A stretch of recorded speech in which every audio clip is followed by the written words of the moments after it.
The front door slammed shut behind me with a force that shook the frame on what was supposed to be the happiest day of my life, my 18th birthday. My father's voice cut through the night air like a knife. "Get out and stay out. You are a disgrace to this family and to God himself." As I stood there in the pouring rain, clutching my backpack, the only thing I was allowed to take. The words still burned in my mind, how a simple family dinner had turned into a nightmare when my dad found the messages from Noah on my phone. "I love you," he had read aloud before throwing the phone at me. "How long has this been going on?" he demanded, his face twisted in anger and disgust. My mother had cried but said nothing to stop him, and my sister just watched in silence from the stairs. I had always known my family was conservative, living in the quiet suburbs outside Portland, Oregon, but I never imagined this level of rejection on the one day I turned 18 and legally became an adult. With nowhere else to turn, I pulled out my phone with trembling hands and dialed the only person who knew my secret, Noah, my boyfriend of 6 months who I had met at a community youth group. "Hey," he answered, his voice warm and concerned, cutting through the storm. "Noah, they kicked me out," I said, my voice breaking as rain soaked through my jacket. "Can I come over, please?" "Of course," he replied without hesitation. "I will be there in 10 minutes. Hang on." As I waited on the curb, shivering, the cold water mixing with the tears on my face, I thought about the sealed envelope tucked deep in my backpack, the one my late grandmother had given me 2 years ago before she passed. She had pulled me aside one afternoon in the backyard of this very house and said, "Liam, keep this safe. It is your future no matter what happens." I had never opened it fully, just glanced at the lawyer letter inside, but tonight in the darkness it felt like the only anchor I had left. Noah arrived in his old blue truck, the headlights cutting through the rain, and I climbed in, grateful for the heat blasting from the vents. He did not press for details right away, just drove quietly to his small one-bedroom apartment in the city, listening to the wipers slap against the windshield. Once inside, he wrapped me in a thick blanket and made hot tea, his movements calm and steady, like he had been preparing for this moment. "Tell me everything," he said, sitting across from me on the worn couch, his brown eyes full of quiet strength. I spilled it all, the birthday cake still on the table, the way my dad had grabbed my phone, the shouting, the final slam of the door that felt like the end of my world. Noah listened without interrupting, his hand eventually reaching out to hold mine across the coffee table. "You are not alone, Liam," he said softly, his thumb tracing small circles on my skin. "We will figure this out together, one step at a time." That night I slept on his couch, my mind racing with fear and confusion. Who was I without my family, without the only home I had ever known? The next morning the sun broke through the clouds and Noah suggested we look at the envelope together. I opened it with shaky hands, and inside was a letter from a lawyer along with official documents. My grandmother had left the family home entirely to me in her will to be transferred on my 18th birthday. My parents had been managing it as guardians, but the deed, the ownership, it was mine. I stared at the papers in disbelief, my heart pounding. "This changes everything," Noah said, his eyes wide with surprise but also hope. "You have the power now, Liam." But as the reality sank and a mix of hope and terror washed over me, what would my family say when they found out? Would they fight? Would they hate me even more? The journey ahead seemed daunting, the weight of years of hiding, who I was, the pressure of societal expectations in our small community, all crashing down. But with Noah by my side, I felt a tiny spark of strength begin to glow. Little did I know this revelation was just the beginning of my fight for belonging, self-acceptance, and the life I deserved to build on my own terms. We spent the morning making calls, setting up an appointment with a lawyer, and as I sat there sipping more tea, I realized for the first time that maybe being disowned did not mean I was broken. It might just be the start of becoming whole. By midday, we were sitting in the lawyer's office downtown Portland, the kind older man with silver hair and kind eyes confirming everything. The documents were ironclad. My grandmother had been clear in her wishes, knowing how conservative my parents were. She wanted to protect me. "Liam, she left this for you specifically because she saw something in you," he explained, gently sliding copies across the desk. "Your parents have been living there as if it were theirs, but legally at 18 it transfers to you." Noah sat beside me, his presence steady as I processed the news, my hands still shaking slightly from the night before. "What do I do now?" I asked, my voice barely above a whisper, feeling the internal storm of guilt and anger. The lawyer leaned forward, his tone practical but compassionate. "You can file to take possession, but it may involve confrontation. Think carefully about timing and support." We left the office into the bright afternoon sun, walking along the riverfront path, Noah and I side by side, the water sparkling under clear skies. He did not push me to decide right away, instead sharing stories from his own coming-out experience at 20, how his family had struggled but eventually came around. "It's not easy, Liam, but you are stronger than you know," he said, stopping to look at me, his smile warm and reassuring. Back at his apartment, we talked late into the evening about my fears, the pressure I had felt growing up in a town where being different meant whispers and stares, the way I had hidden my feelings for boys since middle school. Noah listened with patience, his hand never leaving mine as I cried for the boy I used to be, the one who dreamed of acceptance. By the time we went to sleep that night, I had made a decision. I would not run forever. I would claim what was mine, not out of revenge, but out of necessity to build a future. The next few days blurred into a whirlwind of paperwork and quiet moments. Noah helped me gather more evidence and even introduced me to a support group for young people in similar situations. There I met others who shared stories of rejection and resilience, reminding me I was not alone in this fight. One evening after a group meeting, Noah and I walked through a nearby park, the trees just beginning to show spring buds, and for the first time since the birthday, I felt a genuine laugh bubble up when he told a silly joke about lawyers and paperwork. It felt good to breathe, to feel seen without shame. But the peace was short-lived when my phone rang, my mother's number flashing on the screen. I answered hesitantly, her voice shaky on the other end. "Liam, your father is furious about some papers that arrived today. What is going on?" I explained as calmly as I could, the will, the ownership, my right to the house. She gasped, then went silent for a long moment. "This will tear us apart," she whispered, but I could hear the conflict in her tone, the love mixed with fear of what the community would say. Hanging up, I felt the weight return, the internal battle between wanting my family back and knowing I could not hide anymore. Noah pulled me into a gentle hug, his arms strong and safe. "You do not have to face this alone," he murmured against my hair. "Together we will navigate the legal steps, the emotional ones too." As the days turned into a week, I began to see the house not just as property, but as a symbol of my grandmother's belief in me, the one person who had seen my true self. The conflict with my family loomed, but so did the possibility of growth, the chance to define my own path. Noah and I spent quiet evenings planning next steps, his encouragement helping me confront the crisis of identity I had carried for so long. For the first time, I started to believe that being gay did not make me less worthy. It made me human, deserving of love and home on my terms.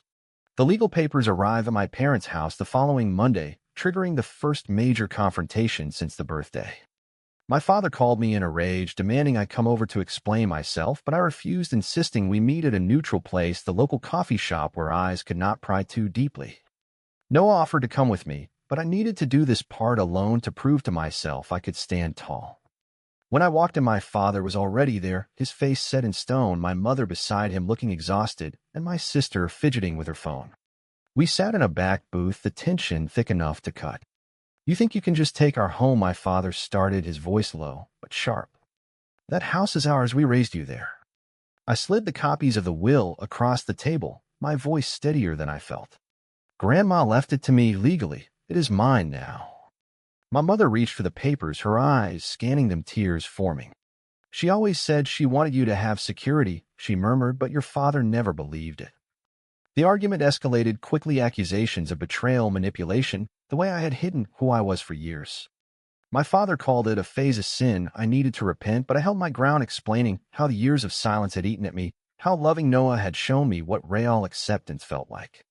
My sister surprised me by speaking up quietly. "Dad, maybe we should listen. Liam is still our family." But my father shut her down, storming out, leaving my mother to linger a moment longer.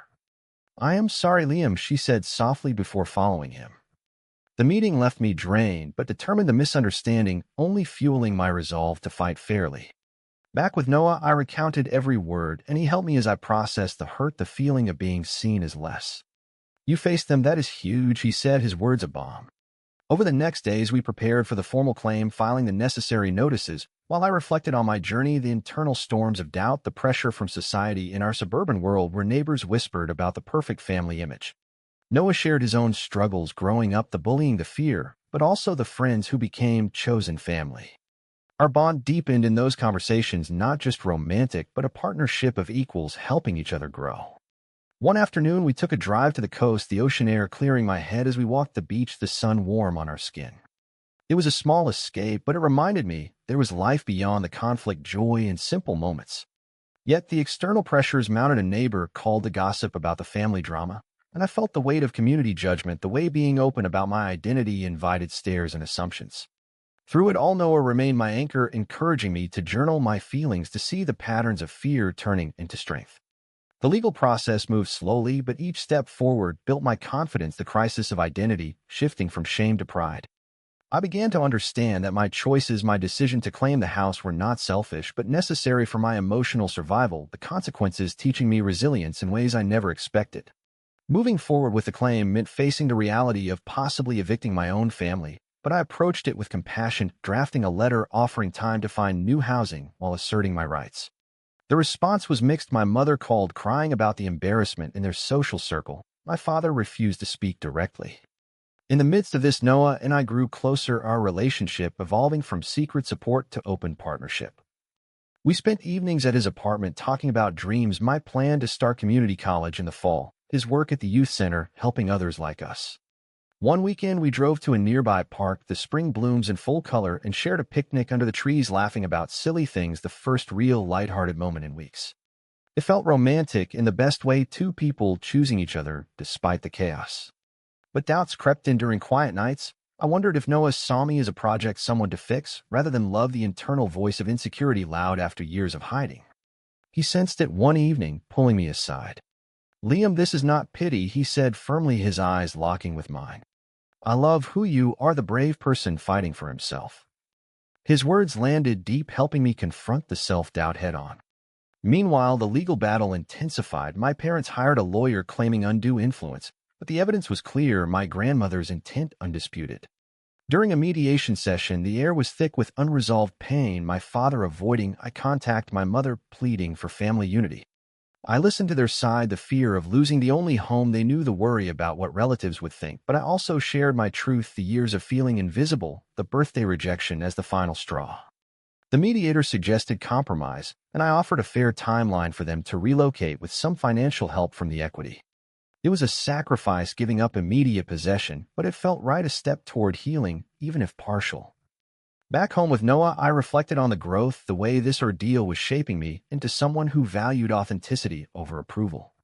Flashbacks came often of childhood moments in the house, playing in the yard, family dinners, now tainted by the knowledge it was always meant to be my safety net. Noah encouraged me to write letters to my grandmother in a journal, thanking her for the gift beyond the house, the belief in me. As weeks passed, the community backlash surfaced, old friends distancing themselves, whispers at the grocery store, but new connections formed at the support group, people who understood the struggle. My sister reached out, secretly meeting me for coffee, expressing her confusion, but also support, a small bridge in the family divide. The emotional journey was nonlinear, days of confidence followed by nights of questioning, but each decision to stand firm built momentum, the consequences teaching me that real love includes boundaries and truth. With a relocation timeline set, my parents began packing slowly, the house feeling like a battleground of memories as I visited to sort my things. Noah joined me one day, helping box childhood items, his presence turning the painful task into something shared. We talked about the future, my plans for college, his dream to expand the youth program, and in those conversations our love deepened, emotional connection strong and steady. Yet external prejudice tested us. A local news story about similar cases brought unwanted attention, neighbors leaving notes questioning my choices. I felt the societal weight, the stereotypes about gay men, the pressure to prove I was still the same person. Noah faced it with me, attending community meetings where we advocated quietly for understanding, his calm demeanor inspiring me. One evening after a tense day, we drove to the coast again, the beach empty under the sun, and walked for hours, the waves a soothing rhythm. Holding hands openly for the first time in public felt liberating, a romantic milestone amid the storm. But a misunderstanding arose when I overheard Noah on the phone discussing my case with a colleague. He mentioned helping me get on my feet, and my old insecurities flared, thinking he viewed me as a burden. I pulled away for a day, avoiding calls until he showed up at the apartment we were temporarily sharing. "Liam," he said, sitting beside me, "this is partnership, not charity. I love you for your strength, not despite the challenges." We talked through the night, the conversation raw, but healing, clearing the air and strengthening our bond. The family confrontation peaked when my father finally agreed to a meeting at the house, the empty rooms echoing as we discussed logistics. He admitted the will was valid, but struggled with acceptance, his words laced with old beliefs. I listened without anger, explaining how his rejection had forced me to find my own worth, the growth from that pain. My mother hugged me afterward, a small but meaningful gesture, the first physical contact since the birthday. As they moved out, I stepped into the house alone, the silence heavy but empowering, the space now mine to redefine. Noah helped paint walls, choose new furnishings, turning it into a home that reflected us both. Through it all, the internal conflicts resolved layer by layer, the crisis of identity giving way to confidence, the choices I made carrying consequences that taught empathy and resilience. Friends from the support group visited, sharing meals and stories, the chosen family filling the gaps left by blood. The romantic moments with Noah became anchors, picnics in the backyard, laughter echoing where once there was shouting. I began volunteering at the youth center myself, the full circle of helping others navigate similar paths, a testament to my awakening.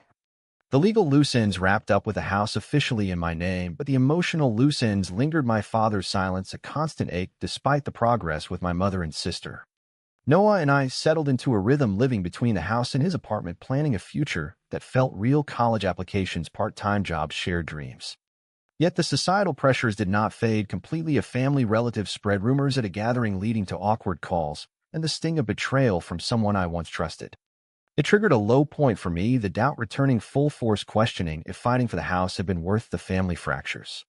Noah noticed my withdrawal, sitting with me on the porch one evening, the sun setting over the familiar yard.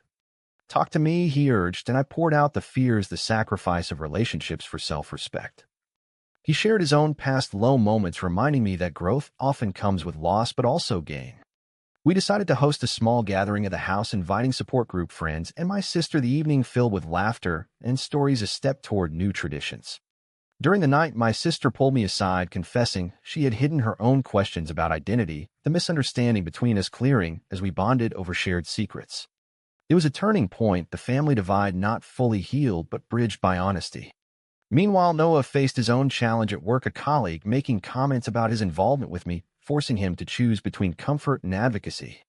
He chose the latter, standing up publicly, a sacrifice that deepened my admiration.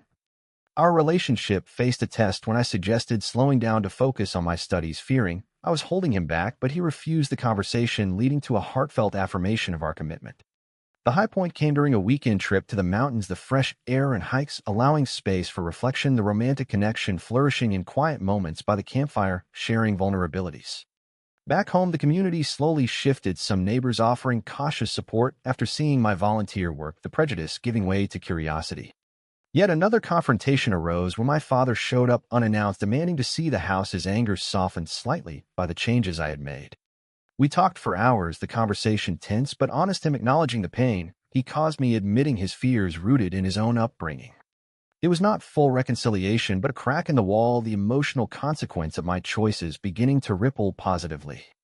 Through these events, my character deepened, the once scared teen becoming a young man who understood the value of boundaries, the power of chosen family, and the beauty of authentic love. Noah and I celebrated small victories like my acceptance to community college, the joy in everyday routines, the growth evident in how I carried myself with head held high. As summer turned to fall, the house felt like a true home, filled with plants and books, the backyard transformed into a gathering spot for friends. Noah moved in officially, our lives intertwining seamlessly, the love between us a steady flame built on trust and shared growth. But a final misunderstanding tested us when an old friend from high school visited, spreading subtle doubts about Noah's intentions, claiming he was only around for the stability of the house. The words planted seeds of insecurity. I confronted Noah in a heated moment, the argument stemming from my lingering fears of not being enough. He listened, then countered with patience, showing me texts and memories that proved his commitment, the conversation turning into a deeper understanding of how past betrayals had shaped my reactions. We emerged stronger, the sacrifice of vulnerability paying off in closer intimacy, emotional, not physical. Meanwhile, family dynamics evolved, my mother visiting regularly, helping with garden projects, her quiet acceptance, the healing balm, my sister confiding more openly about her life. My father remained distant but sent a card on my birthday, the first contact in months, a small gesture carrying weight. The societal context shifted too as I spoke at a local event about youth and identity, the response a mix of support and challenge, but each interaction building my confidence. A betrayal came from an unexpected source, a distant cousin posting online about the family drama, twisting facts to paint me as ungrateful, the public nature amplifying the hurt. Noah helped me respond with facts and grace, turning the negativity into an opportunity to share my story positively. The low point passed as I realized the opinions of outsiders held less power than my own truth, the internal awakening complete in recognizing my worth independent of approval. We hosted a Thanksgiving gathering at the house, inviting both blood and chosen family, the table a blend of old recipes and new traditions, laughter filling the rooms where once there was silence. In quiet moments, Noah and I reflected on the journey from the rainy birthday night to this, the decisions we made, the consequences that forged resilience. My growth was evident in how I navigated conflicts with empathy, the relationships around me thriving because of the boundaries I set. As winter approached, plans for the holidays took shape, the future bright with possibility, the love with Noah a cornerstone of my new chapter. The first holiday season in the house brought a sense of closure, and beginning my mother and sister joining us for Christmas Eve, the atmosphere warmed despite the empty chair where my father might have sat. He sent gifts through them, a quiet acknowledgement that felt like progress, the family healing in its own time. Noah and I exchanged simple presents, a journal for me to continue writing my thoughts, a framed photo of us on the beach for him, the moments captured reminding us of joy amid struggle. Volunteering at the youth center became a passion. I mentored teens facing similar identity questions, my experiences a guide for their paths, the full circle rewarding beyond words. As the new year dawned, I reflected on the transformation from the disowned teen on the porch to the young man owning his space and story, the emotional journey marked by conflicts, misunderstandings, sacrifices, and ultimate awakening. Noah and I walked the neighborhood one crisp morning hand in hand, openly, the community nods now friendly rather than judgmental. The house stood as more than walls, a symbol of resilience and choice, the relationships I built, family, friends, and love proving that belonging starts within. Looking back, the path had been nonlinear, filled with doubt and triumph, but each step forward reinforced my truth. Noah proposed a simple commitment, not marriage yet, but a promise to face whatever came together, his words sealing the depth of our partnership. We celebrated with a quiet dinner on the porch, the lights twinkling, the future open and full of potential. The experiences had taught me that love, whether romantic or familial, demands honesty and courage, the consequences of my choices leading to a life richer in authenticity. As I sat there with Noah, the stars clear overhead, I knew the journey had shaped me into someone who could extend grace while holding firm to self-respect. The house my grandmother left was now a home filled with laughter and growth, a testament to the power of truth over fear. True or false, family bonds should always be preserved, no matter the level of prejudice and rejection.